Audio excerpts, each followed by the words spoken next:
From Las Vegas, it's Let's Talk News Now with Rick and Ella. Welcome back to Let's Talk News Now. We have with us Mark Love. Mark is a fantastic entertainer. You've been here in Vegas for how long? 6 years now. 6 years here. And you know something? Alexi Taryn's not here today, but he'd be so proud of you. He's our fashion guy. Yes. Really? And he's always talking about how men should wear, really good-looking shirts, color, patterns, and so on. You can tell that doesn't work. Too But it looks great on you. Paisley's back, right? Paisley is back. We're not old enough to remember the first time it was out, are we? I am. Okay. I admit Love to the nothing. honesty. And she's going, Paisley? That was the first time I've seen it. I just love the pattern shirt. It's brilliant. You've never heard of Paisley? Wow. No, well, I've heard of a guy named Paisley. It's a name. No. Anyway, Mark, we were talking yesterday's show. We were fortunate enough to have Joey Ambrose on, and of course from Bill Haley and the Comets. Yeah. And he's part of the Rock and Roll Hall of Fame. And that was absolutely fantastic. He was telling us a story about Philadelphia and how everything was coming out of Philadelphia at that time. Including me. Including you. And that's what was Born in Philadelphia, And American Bandstand, Dick Clark, starting in on a local television station in Philadelphia that became also iconic to music. You had a experience with American Bandstand and with Dick Clark. I was on there twice. Like I said, originally from Philadelphia. We moved to Florida the year that it became a nationwide show. So we went up to visit the relatives. I guess I was 61, something like that.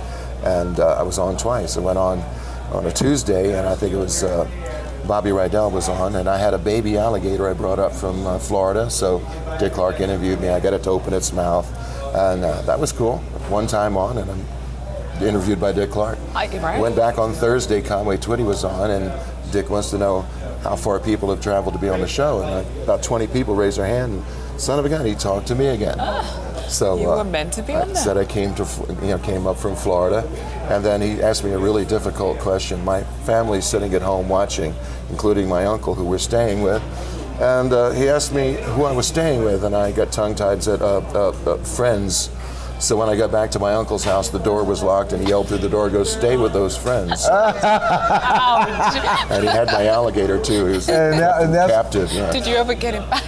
And that's when television was live. Let me in. I would have made you scared. I'd be like, I would love to see the videos of that. That was me too. Yeah. Amazing.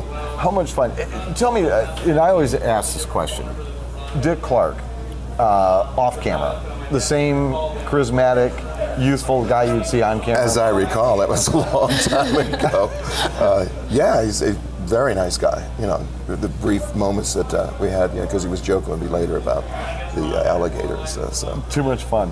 Yeah. But that's, okay, so your initial exposure is you start off with your career on American Bandstand. How lucky are you? Yeah, okay, that's why you're an icon now, and out of Philadelphia too. So that's it. I think that's where I got my first interest in becoming a performer, because my senior year in high school in '62, I had my first band and performed for the first sock hop after the first football game at the Armory, and that was what an amazing first gig, And then I moved on from there.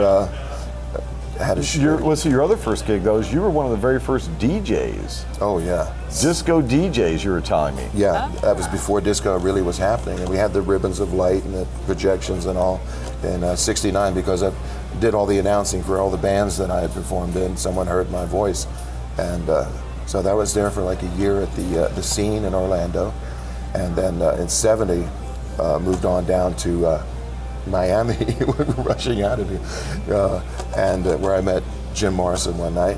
I've done a lot of different things. I perform right now for a lot of the retirement homes, about 30 of them a month. That's retirement rehab facilities. It's beautiful to see how they come to life and how they really love the music. And I've done the Suncoast and did South Point with Grant. I think you had Grant Griffin on the other day. Yeah, we did. Did a show with him at the South Point. Also been at Sam's Town with my wife, the Love Duo. Maybe perhaps we can talk with the duo sometime. And that would be absolutely fantastic, because your wife is absolutely gorgeous. Yes, that's British as well. There you go.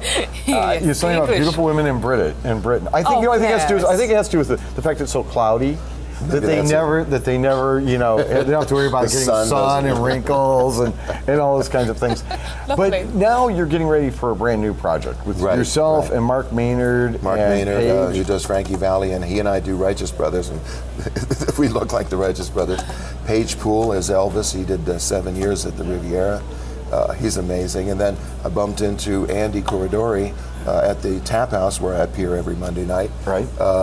Hadn't seen him in almost 30 years. We did a male Wow. review together about 30 years ago. But he is a multi-talented guy, kind of like Danny Gans, Gordie Brown, that kind of thing. And it's all on YouTube. And we're putting together a project. I think it's going to be the Love Connection or the Love Project, something along those lines. Well, I'll tell you what, we will absolutely look forward to that, and you're going to have to let us know as soon as you guys got it together. Oh, for sure. Where your opening is going to be, and we're going to be there. All right. And I matter of realize fact, we've just invited My wife ourselves. will be, Wait, my wait. wife will be in that show too.